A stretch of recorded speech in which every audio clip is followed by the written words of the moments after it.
자, 양인격 및 양인의 희기를 볼게요. 어떨 때 좋고 어떨 때 꺼려 하는지. 자, 양인격은 흉신이므로 극제되거나 합거되거나 설기되고 순화시켜야 길신이 될 수 있다.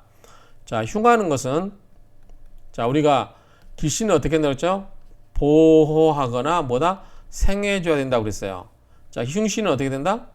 흉신은 극을 해주거나 합거하거나 그래야 된다고 그랬죠.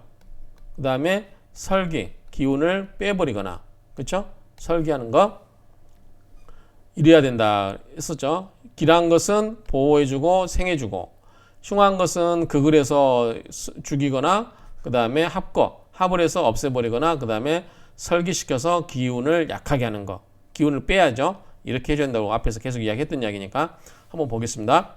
자, 십신과의 관계에서 일간이 신약하다. 일간이 신약할 수가 있나요? 양인격인데 기본적으로. 자, 양인은 일간을 강화시켜주기 때문에 양인이 기란작용한다. 당연하겠죠. 근데 이 양인격 자체가 이런 말이 성립이 될까요? 일간이 신약할 수가 있나요? 양인격 자체가?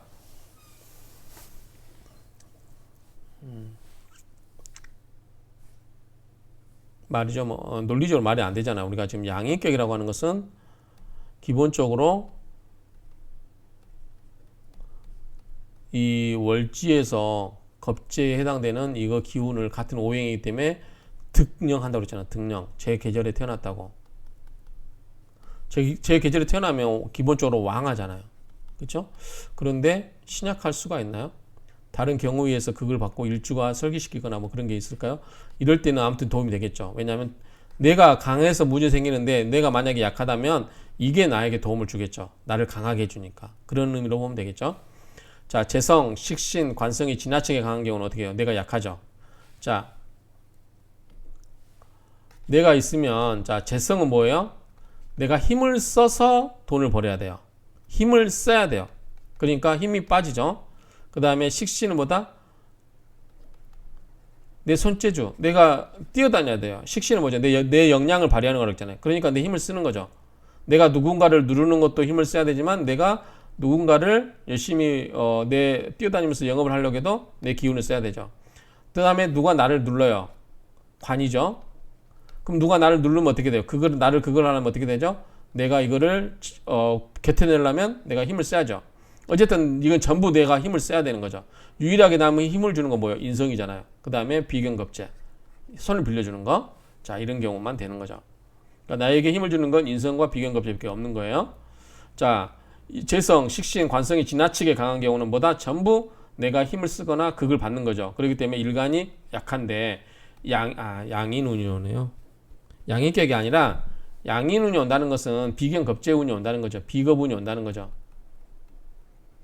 그럼 다행히 뭐예요? 양인이 올 때는 뭐다? 이거는 부라고 그랬어요. 도와주는다. 자, 도와주는 거. 부조라고 할게요. 부조. 도와주는 거. 자, 인성이 오는 건 뭐죠? 나에게 생을 해주는 거죠. 그런 의미로 보시면 되죠. 양인운이 오면 일간의 힘을 받게 되어 기라여 일간이 감당할 수 있어서 좋다. 자, 양인격이라고 하면 안 될 것 같고 양인운이라고 하면 될 것 같아요. 양인운. 자, 그러면 나에게 힘을 준다. 그 다음에 신강한 경우를 볼게요. 내가 신강하다. 그러면 안 좋을 것 같은데요. 자, 신강한 경우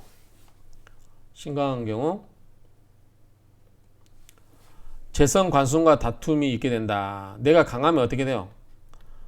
재성, 너무 지나치게 철을 쿡 누르다가 내가 너무 철을 누르다가 내가 너무 강해서 이 철을 그걸 하다가 반발 생기겠죠. 다툼이 있겠죠. 관성은 뭐예요?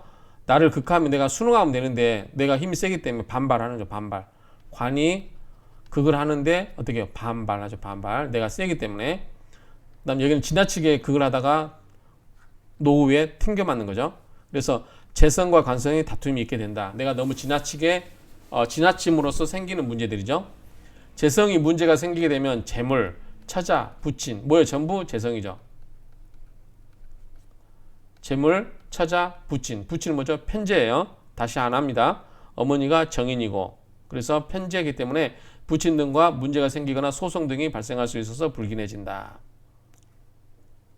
재성과 관성이 유력한 경우에는 대길해진다. 왜냐하면 재성과 관성이 6 이렇게 지면 내가 뭐 돼요? 힘이 세지잖아요. 그러면 뭐다? 신강해진다. 그럼 뭐다? 신강하면 재물도 잘 다룰 수 있고 관의 극도 잘 견뎌낼 수 있죠. 그런 경우는 대길해지죠. 운이 좋아진다. 왜냐하면 자기도 힘도 세져서 재물과 명예를 감당할 수 있어서 좋다. 그렇죠? 다음 칠살과의 관계를 볼까요? 칠살과의 관계. 자, 이거를 생각날 때 바로바로 고쳐버리겠습니다.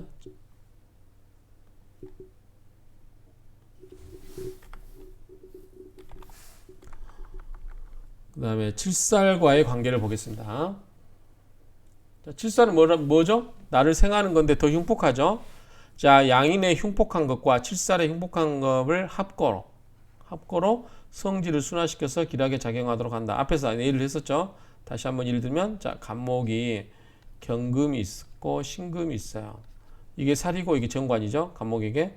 그런데, 자, 여기 뭐가 있어? 묘목이 있죠? 묘목이 겁재죠? 그럼 뭐다? 이건 양인이죠? 근데 묘목은 뭐가 있다? 간목과 을목이 있어요. 그런데 을목이 투출되죠. 묘가 을목이니까 을이 투출돼요. 그래서 이 칠살 경금을 어떻게 해요? 을경합으로 없애버리죠. 그 말입니다. 흉폭함을 합고로 성질을 순화시켜서 길하게 작용하도록 한다. 양인을 충하거나 칠살을 극하는 경우는 각각의 성질이 발현하게 되어 전쟁터로 변하게 되어 사주가 아주 사나워진다. 여기서 보면은 묘유충이겠죠. 묘유충. 충을 하게 되면 이 묘에 뿌리든 을목도 충하게 되고 유금도 뭐예요? 경금, 이 신금이 다 충을 하죠. 흔들흔들하죠. 그러면은 이 싸움이 일어나겠죠. 그래서 이 전쟁터로 변하게 돼서 사주가 아주 사나워지게 된다.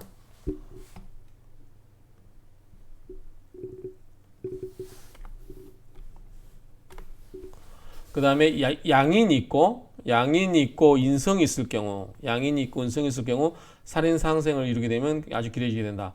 당연히 살인상생은 이런 게 아니도 이루어지게 되면 굉장히 길어지죠. 자, 한번 예를 들어볼까요? 만들어 볼까요? 어떻게 만들어야 되지? 자, 간목이 있고요. 간목이 있고 살이면은 경금이 있죠. 인성이면 뭐죠? 개수라고 할까요? 개수 또는 임수. 그러면 금생수, 수생목 이렇게 된다는 거죠. 근데 양인이 있고 을목이 있죠. 자, 묘목이 있겠죠. 묘목이 있으면 양인이 있고 인성이 있을 경우 그러면은 뭐가 되죠? 자, 갑을 있고 있을 경우 살인 상생을 이루게 되면 사주가 길하게 된다. 그러면은 자, 금생수 수생목으로 가는데 야, 묘목 갑을 있으면 어떻게 돼요? 일주가 어떻게 돼요? 신강해진 거죠. 신강해지기 때문에 살인 상생 신강해지기 때문에 이 칠살의 극을 견뎌낼 수도 있는데 칠살의 기운을 인성으로 빼서 인성은 나를 생해주죠. 그럼 내가 굉장히 강해지는 거죠. 그러면은 칠살의 흉폭함이 없어지기 때문에 이게 칠살이 흉폭함이 없어지면 뭘로 바뀌죠? 이게 관으로 바뀌죠. 관으로서 작용을 할 수 있잖아요. 그래서 이거는 사주가 길해진다라는 의미 같아요. 내가 신강해지면서 살의 흉폭함이 관으로 화했으니까 살인상생 이 인성으로 기운을 빼서 설기시켜서 화하게 만들었으니까 좋게 흘렀다라는 의미로 이해가 됩니다. 인성과의 관계에서 살인상생의 경우는 길하다. 방금 이야기했고요. 칠사를 극제하는 경우 식신제살에 인성이 와서 식신을 파악하는 경우는 안 좋다. 단위 이건 안 좋죠. 뭐죠? 인극식이죠. 자, 칠살이자 우리가 살이 있으면 이거를 극하는 건 뭐예요? 식신제살이죠. 식신이 식극관 또는 제살이죠. 그런데 이렇게 뇌가 있어서 식신이 이렇게 있는데 만약에 여기 인성이 왔다. 그러면 살은 뭐죠? 살은 나를 극을 하는 거죠. 극을 하기 때문에 안 좋아요. 그런데 식신이 와서 식신제살로 이 칠살을 죽여주니까 내가 숨통이 트이죠. 왜? 나를 극을 하는 살을 이 식신이 눌러주니까. 그런데 이 살을 누가 또 극을 해요? 인극식이죠. 인성이 와서 극을 해버리면 어떻게 되죠? 이게 살이 어떻게 돼요? 살아나죠. 살아나서 나에게 해를 주죠. 그러니까 이런 경우는 안 좋다는 거죠. 자, 오행 갖고 예를 들어볼게요. 자, 내가 간목이에요. 자, 그 다음에 살이면 뭐죠? 경금이죠. 그런데 식신은 뭐죠? 아생식이니까 목생화, 정화죠, 정화. 상관이죠, 상관. 식신이면 식신이면 병화로 할게요, 병화. 자, 병화. 그래서 화극금으로 금금목으로 나를 누르고 하는데, 경금이 칠살이 나를 금금목으로 누르려고 하는데, 이 나의 식신인 병화가 화극금으로 이걸 눌러버리죠. 이렇게 해서 칠살의 극을 받지 않고 좋게 지내고 있는데, 이럴 때 나의 인성, 수생목이죠. 그러니까 뭐다? 수가 왔어요. 수가 와서 수국화로 이걸 꺼버렸어요. 불로. 그러면 이게 어떻게 돼요? 살아나죠. 살아나서 경금이 다시 간목인 나를 치죠. 이제 근데 임수가 왔다. 그러면 수국화로 그걸 해버리잖아. 이 식신을. 그러면 이 경금이 살아나서 다시 나를 극을 하기 때문에 내가 피곤해지죠. 그래서 이런 경우는 안 좋다 이 얘기죠. 이해되시죠? 자, 이게 오행학과 안에도 아생식, 식생제, 재생관, 관생인, 인생아, 그 다음에 아극제, 제극인, 인극식, 식극관, 관극아 이렇게 외우시라고 했죠. 앞에서 이걸 계속 반복해서 드리는 건 이유는 여러분들 처음 공부하시는 분들은 입에 확인이 안 되기 때문에 자꾸 반복하시라고 이야기해 드리는 거예요. 그 다음에 재성과의 관계를 보겠습니다. 재성과의 관계. 자, 재성과의 관계 보면 양인과 재성은 같이 있을 경우, 양인은 뭐죠? 겁재잖아요, 겁재. 자, 내가 재성이 있는데, 양인은 뭐죠? 양인은 기본적으로 보다 겁재잖아요. 그러면 내 재물을 가져가겠죠. 양인과 재성이 같이 있을 경우, 양인이 재성을 파악하지 않는 경우라면 괜찮죠. 왜냐하면 왜 괜찮아요? 양인이 나를 도와주니까, 나를 부조해 주니까 어떻게 된다? 힘이 세지죠. 그래서 내가 강해야만 재물을 컨트롤할 수 있기 때문에 도움이 돼요. 그런데 이 양인이, 즉 겁재가 재물을 파괴해버리면 어떻게 돼요? 파괴해버리면 대흉이죠. 이건 당연한 거죠. 뭐 특별한 이론이 필요가 없어요. 이 이론 관계를 설명하면 되죠. 그렇죠? 그래서 이 겁재, 내가 이 재성과의 관계에 있어서 앞에서도 이야기했죠. 비견이라든가 겁재가 와서 내 재물을 다투면은 안 좋다고 그랬죠. 그렇죠? 근데 내가 약해요.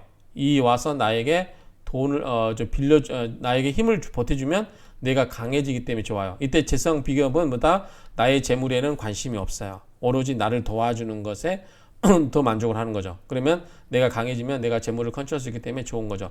그래서 이게 비견겁재가 있어서 무조건 나쁜 건 아니고, 비견겁재가 내 재물을 뺏어가는 거냐, 아니면 비견겁재가 나를 도와주는 거냐, 이걸 봐야죠. 더 좋은 거는 비견겁재가 식신 또는 상관으로 손을 보태줘가지고 나를 직접 생겨주는 게 아니라 본인들의 능력을 발휘해서 그걸로 내 재물을 키워주면 더 좋겠죠. 그렇죠? 그래서 재물이 커지면 비견겁재가 스물스물 내 재물이 욕심날 때 또 관운에서 뭐가 온다? 관운이 오거나 살운이 와서, 관살이 와서 비견겁재를 제거해주면 내 재물은 고스란히 지켜지겠죠. 이 운의 흐름이 이렇게 행운이 이렇게 가면 좋겠죠. 이런 식으로 앞에서 몇 번 반복했던 내용들이니까 이거를 참조하시면 될 것 같습니다. 이상으로 이 십성과의 관계를 마치도록 하겠습니다.